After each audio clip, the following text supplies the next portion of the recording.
tous les fast-foods ne se valent pas. Même si vous pouvez retrouver les mêmes chaînes un peu partout dans le monde, l'expérience d'un McDonald's aux États-Unis n'a rien à voir avec celle que vous pouvez avoir en France, en Allemagne ou en Italie. Des ingrédients à la taille des portions, en passant par la façon dont les gens consomment leurs repas, les différences entre la restauration rapide américaine et européenne sont frappantes. Aujourd'hui, nous allons découvrir les plus marquantes et comprendre ce qu'elles révèlent sur la culture et les habitudes alimentaires de chaque région. 1. La taille des portions. Si vous avez déjà commandé un repas rapide aux États-Unis, puis fait de même en Europe, vous remarquerez une différence immédiate, la taille des portions. Aux États-Unis, les boissons sont gigantesques comparées à celles d'Europe. Une boisson moyenne aux États-Unis équivaut à une grande taille dans de nombreux pays européens. Il en va de même pour les frites, les hamburgers et même les desserts. Pourquoi ? Aux États-Unis, le concept de rapport qualité-prix dans l'alimentation est associé à la quantité. Plus la portion est importante, plus vous avez l'impression d'en avoir pour votre argent. En Europe, en revanche, l'accent est mis sur la satisfaction de la faim sans excès. Les portions sont conçues pour être suffisantes, pas excessives. Cette différence n'est pas seulement culturelle, elle a également un impact sur la santé. Les grandes portions aux États-Unis ont été pointées du doigt comme l'une des raisons pour lesquelles les taux d'obésité y sont plus élevés qu'en Europe. En mangeant davantage, le corps consomme plus de calories que nécessaire, ce qui peut entraîner un surpoids à long terme. En Europe, les portions plus petites contribuent à une alimentation plus équilibrée, sans restriction excessive. Deuxième point, la qualité des ingrédients. Une autre différence notable réside dans la qualité des ingrédients utilisés dans la restauration rapide. Aux États-Unis, de nombreuses chaînes utilisent des conservateurs et des additifs qui sont interdits en Europe. Par exemple, certains colorants artificiels et certaines huiles transformées utilisées dans la restauration rapide américaine ne sont pas autorisés dans l'Union européenne en raison de préoccupations concernant leur impact sur la santé. En Europe, la réglementation alimentaire est plus stricte quant aux ingrédients pouvant être utilisés dans les aliments transformés. De nombreuses chaînes de restauration rapide dans les pays européens privilégient l'utilisation d'ingrédients locaux et frais. En Italie, par exemple, McDonald's utilise de la viande bovine provenant d'élevages locaux et met en avant la qualité de son pain et de ses fromages régionaux. Autre différence majeure, l'utilisation des acides gras trans. Aux États-Unis, bien qu'ils aient été réduits au cours de la dernière décennie, on les trouve encore dans certains produits de restauration rapide. En revanche, en Europe, ils ont été pratiquement éliminés grâce à des réglementations plus strictes. Cela signifie que même si vous mangez le même hamburger dans les deux régions, la version européenne sera probablement un peu plus saine que son homologue américain. Troisièmement, la diversité des menus. Bien que McDonald's, Burger King et KFC soient des marques mondiales, leurs menus ne sont pas identiques dans tous les pays. Aux États-Unis, les options ont tendance à se concentrer sur les classiques, comme les cheeseburgers, les nuggets de poulet et les frites, avec des lancements occasionnels d'éditions limitées qui cherchent à attirer l'attention du public. En Europe, en revanche, les menus reflètent les goûts locaux et la tradition culinaire de chaque pays. En France, McDonald's propose le McBaguette, un sandwich avec du pain artisanal typique du pays. En Allemagne, on peut commander le Big Rusty, un hamburger avec une galette de pommes de terre à la place du pain. L'Italie a la gamme My Selection, avec des ingrédients de qualité supérieure comme le parmesan et le jambon cru. Cette personnalisation des menus s'étend également aux desserts et aux boissons. En Espagne, on peut trouver des churros dans certaines chaînes de restauration rapide, tandis qu'aux Pays-Bas, il est courant que Burger King propose des options avec des mayonnaises aromatisées que l'on ne trouve pas aux États-Unis. Cela donne à la restauration rapide en Europe une touche plus exclusive et adaptée au palais de chaque région.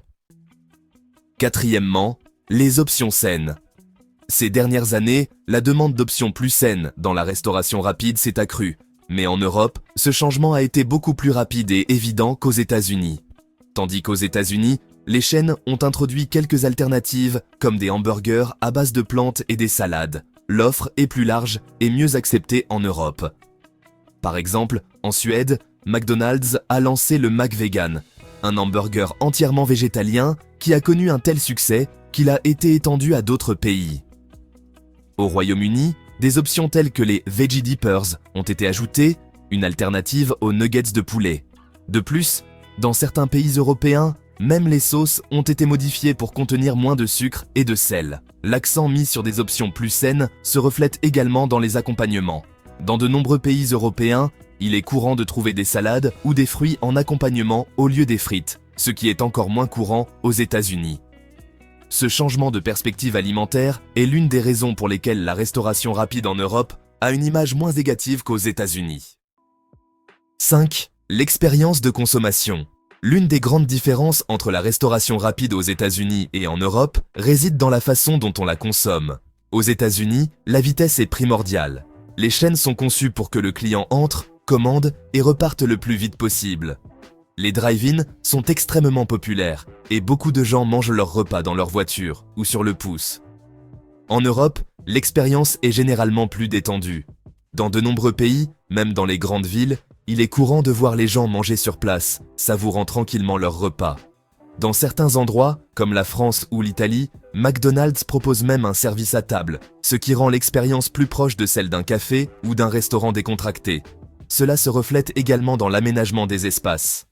En Europe, de nombreux établissements de restauration rapide disposent de sièges confortables, d'une décoration soignée et d'une atmosphère qui invite à la détente. Aux États-Unis, en revanche, l'accent est mis sur la rapidité et l'efficacité, avec des espaces conçus pour un roulement rapide des clients. Sixièmement, la culture du petit déjeuner. Le petit déjeuner dans les chaînes de restauration rapide est un marché colossal aux États-Unis. La plupart des grandes chaînes proposent des menus matinaux avec des options allant des burritos aux œufs, aux pancakes, avec des saucisses. Dans de nombreuses villes, le petit déjeuner de restauration rapide est une option quotidienne pour des millions de personnes qui cherchent quelque chose de rapide avant de commencer leur journée. En Europe, le petit déjeuner dans les restaurants de restauration rapide est beaucoup moins courant. La culture du petit déjeuner varie d'un pays à l'autre, mais en général, les Européens ont tendance à préférer des options plus légères et moins caloriques. En France, un petit déjeuner rapide pourrait consister en un croissant avec un café. En Allemagne, une option typique chez McDonald's est un simple sandwich au jambon et au fromage. Une autre grande différence réside dans le rythme auquel le petit déjeuner est consommé. Aux États-Unis, la plupart des gens achètent leur petit déjeuner et le mangent sur le chemin du travail. En Europe, le petit déjeuner est généralement dégusté assis, même s'il s'agit de restauration rapide. Cela reflète une différence dans la façon dont chaque culture perçoit le premier repas de la journée. Aux États-Unis, c'est un besoin pour obtenir de l'énergie rapidement, tandis qu'en Europe, c'est un moment pour commencer la journée calmement. 7. Marketing et publicité. La façon dont la restauration rapide est commercialisée varie également considérablement entre les États-Unis et l'Europe. Aux États-Unis, les publicités pour la restauration rapide sont accrocheuses, colorées et conçues pour donner envie immédiatement. Il est courant de voir des publicités avec des gros plans sur des hamburgers juteux, du fromage fondant et des promotions qui invitent à se faire plaisir. En Europe, la publicité pour la restauration rapide a tendance à être plus subtile et axée sur la qualité. De nombreuses chaînes mettent l'accent sur l'origine de leurs ingrédients, soulignant qu'ils proviennent de sources locales ou qu'ils répondent à des normes de production élevées. Un exemple est McDonald's Italie, qui met en avant dans ses publicités l'utilisation de tomates italiennes et de viande bovine locale. Une autre grande différence réside dans la réglementation de la publicité pour la restauration rapide. Dans plusieurs pays européens, il existe des restrictions concernant la publicité destinée aux enfants, ce qui est beaucoup plus souple aux États-Unis. Cela signifie qu'en Europe, il est moins courant de voir des publicités avec des personnages animés ou des promotions spécifiques pour attirer les plus jeunes. 8. Personnalisation du menu. Aux États-Unis, la personnalisation est essentielle à l'expérience de restauration rapide. De nombreuses chaînes permettent de modifier les commandes avec des options supplémentaires, en supprimant ou en ajoutant des ingrédients. De plus, il existe les fameux menus secrets, où les clients peuvent commander des combinaisons spéciales qui ne sont pas listées sur le menu officiel. En Europe, la personnalisation est beaucoup plus limitée. La plupart des chaînes proposent un menu fixe avec peu d'options pour modifier les ingrédients. Cependant, certains pays ont adopté certaines options de personnalisation avec une approche plus gastronomique. Par exemple, en Italie, McDonald's permet de choisir parmi plusieurs types de pain et d'ajouter des ingrédients régionaux aux hamburgers. Cela reflète une différence culturelle plus large. Aux États-Unis, le client a plus de contrôle sur son expérience et la créativité culinaire est encouragée. En Europe, en revanche, on privilégie une expérience plus travaillée, où le menu est conçu pour mettre en valeur des saveurs spécifiques sans qu'il soit nécessaire de le modifier. 9. Initiative environnementale. En matière de durabilité, l'Europe est en tête dans l'industrie de la restauration rapide. De nombreuses chaînes ont mis en place des mesures pour réduire leur impact environnemental, comme l'élimination des plastiques à usage unique, la proposition d'emballages biodégradables et la promotion du recyclage. Un exemple est McDonald's France, qui a remplacé les couverts en plastique par des versions en bois et a introduit des options réutilisables pour les clients qui mangent sur place. En Allemagne, certaines chaînes ont commencé à utiliser des emballages consignés pour réduire les déchets. Aux États-Unis, bien que certaines chaînes aient commencé à adopter des pratiques plus durables, la mise en œuvre est plus lente. L'ampleur de l'industrie et l'accent mis sur la commodité rendent les changements plus difficiles à appliquer à grande échelle. Cependant, la préoccupation croissante pour l'environnement pousse de plus en plus d'entreprises à suivre l'exemple de l'Europe et à ajuster leur politique de durabilité. 10. Prix et coût. Le coût de la restauration rapide varie considérablement entre les États-Unis et l'Europe. Aux États-Unis, la restauration rapide est relativement bon marché, avec des menus à $1 ou des promotions qui permettent d'acheter un repas complet pour quelques dollars. Cela en fait une option accessible pour de nombreuses personnes, en particulier pour celles qui recherchent un repas rapide et économique. En Europe, les prix sont plus élevés en raison de réglementations strictes, de salaires plus élevés et de l'utilisation d'ingrédients de meilleure qualité. Dans des pays comme la Suisse ou la Norvège, un menu chez McDonald's peut coûter 2 fois plus cher qu'aux États-Unis. Cependant, cette différence de prix est souvent justifiée par de meilleures conditions de travail pour les employés et une approche plus saine de la préparation des aliments. Ce contraste fait que la restauration rapide en Europe est davantage perçue comme une gâterie occasionnelle que comme une option quotidienne abordable.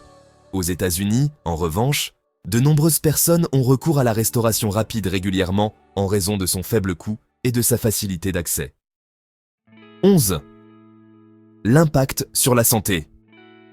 L'une des différences les plus notables entre la restauration rapide aux États-Unis et en Europe est son impact sur la santé. Aux États-Unis, la restauration rapide a tendance à être plus calorique, avec des portions plus importantes et une teneur plus élevée en sodium et en graisses non saturées. En Europe, le fait que les ingrédients soient moins transformés et que les portions soient plus petites contribue à une alimentation plus équilibrée. De plus, l'utilisation moindre de conservateurs et d'additifs fait que la restauration rapide européenne est perçue comme moins nocive pour la santé. Curieusement, de nombreux Américains qui s'installent en Europe constatent des changements dans leur poids et leur niveau d'énergie sans faire de régime. Simplement, en adoptant les habitudes alimentaires européennes, ils finissent par consommer moins de calories et des aliments plus frais, ce qui a un impact positif sur leur bien-être.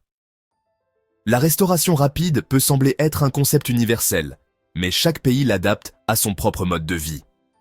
Aux États-Unis, la rapidité, la personnalisation et les portions gargantuesques dominent l'expérience, tandis qu'en Europe, la qualité, l'équilibre et la durabilité ont plus d'importance. Deux approches très différentes qui reflètent bien plus que de simples choix de menus. Quelle est la meilleure? Cela dépend de ce que vous recherchez à chaque bouchée.